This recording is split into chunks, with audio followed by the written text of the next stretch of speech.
Hello दोस्तों, welcome to the my YouTube channel educational point. तो स्वागत है आपका मेरे इस नए वीडियो में। आज हम लेके आए हैं जीव विज्ञान का एक और इम्पॉर्टेंट टॉपिक, जो कि 5 नंबर श्योर हैं कि आपके इस टॉपिक में मिल जाएंगे। ये क्वेश्चन आपके बोर्ड एग्जाम के 2018, 19, 22 और 23, 24 में भी पूछे जा चुके हैं।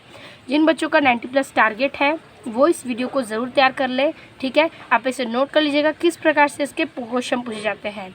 मानव में लिंग निर्धारण, जो बच्चे 3 मार्च को यूपी बोर्ड एग्जाम का जीव विज्ञान का पेपर देने वाले हैं वो इस वीडियो को ज़रूर देखें। मानव में लिंग निर्धारण जो है वो किस प्रक्रिया को कैसे करना है, चित्र कैसे बनाएं, कैसे उसको व्यक्त करें, क्या लिखें कि आपको 5 नंबर मिल जाए। तो देखिए, क्वेश्चन पूछे जाएंगे कि मानव में लिंग निर्धारण से क्या तात्पर्य है, इसकी क्रियाविधि का रेखा चित्र द्वारा वर्णन कीजिए। तो चित्र के हिसाब से आपको किस प्रकार से इसका वर्णन करना है हेडिंग के साथ, वो हम आपको इस वीडियो में बताएंगे।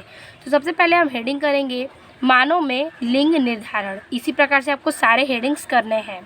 लिखेंगे कि मानव में 2 प्रकार के गुणसूत्र पाए जाते हैं, ठीक है। तो कौन कौन से गुणसूत्र हैं को देखिए। पहला है दैहिक या कायिक गुणसूत्र, जिसे हम ऑटोसोम कहते हैं। क्या कहते हैं? ऑटोसोम। तो ऑटोसोम क्या है, पहले इसे हम समझेंगे। तो देखिए, ये कायिक लक्षणों का निर्धारण करते हैं। क्या करते हैं? जो कायिक लक्षण है, जैसे कि हमने अभी बताया आपको कि 22 जोड़ी कायिक लक्षण पाए जाते हैं, यानी कि कायिक गुणसूत्र, और 1 जोड़ी लिंग गुणसूत्र पाए जाते हैं। तो इसमें यही कह रहा है कि ये लक्षण जो है कायिक लक्षण का निर्धारण करते हैं एवं संख्या में 22 जोड़ी पाए जाते हैं। इनकी संख्या 22 जोड़ी होती है। दूसरा कह रहा है लिंग गुणसूत्र। 2 प्रकार है, एक कायिक गुणसूत्र है और एक लिंग गुणसूत्र है। तो लिंग गुणसूत्र में हम लिखेंगे कि ये लिंग निर्धारण करने वाले जिन हैं, जो संख्या में 1 जोड़ी होते हैं, ठीक है। ये संख्या में 1 जोड़ी पाए जाते हैं। तो हो गया ना, दोनों मिला के 23 जोड़ी गुणसूत्र, ठीक है। तो इसे इंग्लिश में कहते हैं सेक्स क्रोमोसोम और ऑलोसोम्स, ठीक है। ऑटोसोम आपके 22 जोड़ी होंगे और ऑलोसोम आपके 1 जोड़ी होंगे। कुल मिला के आपके 23 जोड़ी ये गुणसूत्र पाए जाते हैं। तो ये आपके 2 प्रकार हो गए। अब हम देखेंगे लिंग निर्धारण में XY की विधि, ठीक है। XY किस प्रकार से होते हैं, तो चलिए हेडिंग करते हैं लिंग निर्धारण में XY की विधि। और इसमें हम लिखेंगे कि स्त्री में, ठीक है, स्त्री में दोनों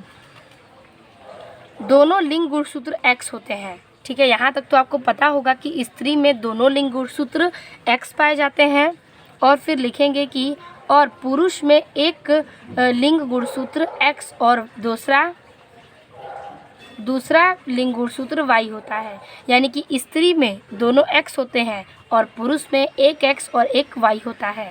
अतः स्त्री में अंड जनन के फलस्वरूप बने सभी अंडाणुओं में एक अगुणित सेट दैहिक गुणसूत्रों का और 1 X लिंग गुणसूत्र का होता है। यहाँ पे समझिए बात को।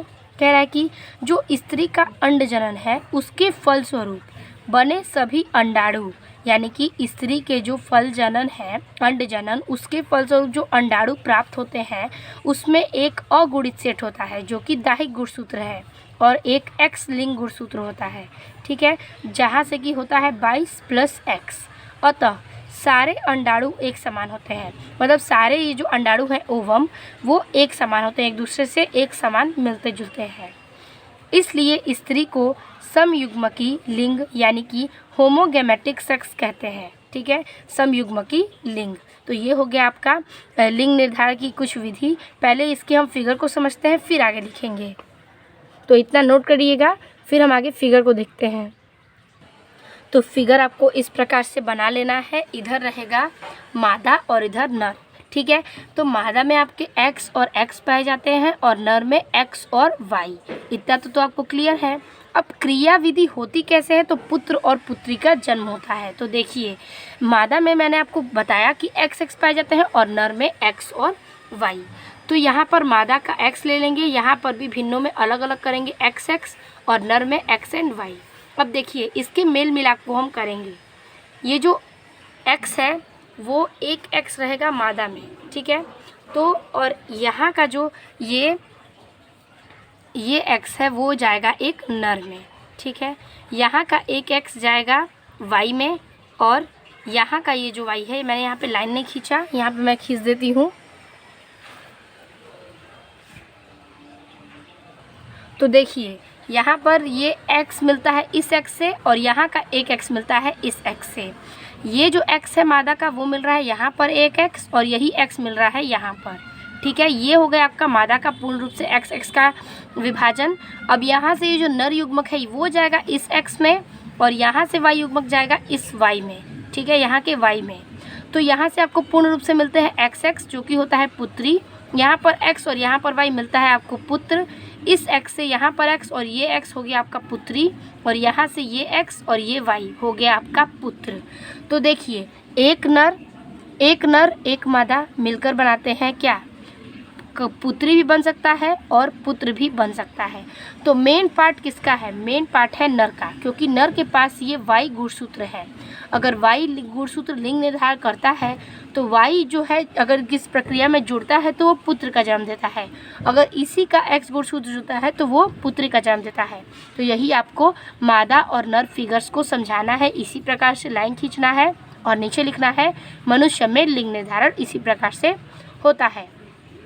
तो फिगर आपको आई होप समझ में आ गया होगा, आप इसे बना लीजिएगा। अब हम नीचे इसकी कुछ क्रिया विधि को समझाएंगे। तो ठीक है, 5 नंबर के क्वेश्चन है तो हमें फिगर के साथ अच्छे से डीपली में समझाना होगा। तो देखिए नीचे लिखेंगे कि इसके विपरीत, ठीक है, जहाँ तक मैंने आपको आगे बताया उसके बाद है कि इसके विपरीत पुरुष में शुक्राणु जनन के फलस्वरूप बने आधे शुक्राणुओं में एक अगुणित सेट यानी कि दैहिक गुणसूत्र का, ठीक है, यहाँ पर अगर विपरीत पुरुष का शुक्राणु जनन कर दिया जाए जैसे कि यहाँ पे मैंने आपको बताया, तो वो फलस्वरूप आधे शुक्राणुओं का एक अगुणित सेट बनेगा जो कि दैहिक गुणसूत्रों का और एक्स गुणसूत्र आधे गुणसूत्रों का बनेगा, ठीक है। फिर कह रहा है कि एक्स गुणसूत्र एवं आधे गुण शुक्राणुओं में एक सेट दैहिक गुणसूत्र का और वाई गुणसूत्र का होता है। तो मैंने आपको जैसे बताया कि नर में एक्स और वाई पाए जाते हैं, तो वही कह रहा है कि आधा गुणसूत्र एक्स होता है और आधा वाई। फिर आगे लिखा जाएगा कि अतः 2 प्रकार के शुक्राणुओं का निर्माण होता है, ठीक है, इसमें 2 प्रकार के शुक्राणु का निर्माण होता है। लगभग 50% शुक्राणुओं 22 प्लस एक्स, शेष 50% में 22 प्लस वाई होता है, ठीक है। 22 जो है वो कायिक गुणसूत्र है और 22 कायिक गुणसूत्र, एक्स और वाई जो है वो लिंग गुणसूत्र है। तो 50-50% का चांस है, तो गुणसूत्रों वाले होते हैं। तो यहाँ तक आपका हो गया नर का। फिर अब लाइन चेंज करके होगा कि इसलिए पुरुष को विषम युग्मकी लिंग कहते हैं। पिछली पेज मैंने आपको स्त्री का बताया था, इसमें बता रही हूँ पुरुष का। तो कह रहा है कि इसीलिए पुरुष को विषम युग्मकी लिंग कहते हैं। निषेचन के समय यदि 22 प्लस एक्स वाले गुणसूत्र का समेकन अंडाणुओं वाले शुक्राणुओं में होता है तो देखिए यहाँ पे कह रहा है कि ये जो इसीलिए पुरुष जो होते हैं वो सम युग्मकी होते हैं, उसे लिंग कहते हैं। और निषेचन के समय यदि 22 प्लस वाई वाले शुक्राणुओं का समेकन होता है तो अंडाणुओं के साथ होता है, तब नर संतान पुत्र पैदा होती है। तथा यदि अंडाणुओं का समेकन 22 प्लस एक्स होता है शुक्राणुओं के साथ होता है, तब मादा संतान यानी पुत्री पैदा होती है। तो यहाँ पर 22 तो कायिक ही है, लेकिन जो एक्स मिलते हैं तो पुत्री का जन्म होता है और वाई मिलेंगे तो आपके पुत्र का जन्म होगा। तो इसी प्रकार से हो जाता है आपका लिंग निर्धारण। आपको ये पूरा लिखेंगे तो आपको 5 नंबर मिल जाएंगे। आई होप आपको फिगर के साथ ये वीडियो यानी कि ये क्वेश्चन समझ में आ गया होगा। आई होप आपको वीडियो अच्छी लगी होगी और पूर्ण रूप से समझ में आ गया होगा। वीडियो अच्छी लगी हो तो लाइक कमेंट अपने दोस्तों को शेयर कीजिएगा और चैनल पर नए चैनल को सब्सक्राइब कीजिएगा। मिलते हैं आपसे और इम्पॉर्टेंट वीडियो में, तब तक के लिए धन्यवाद।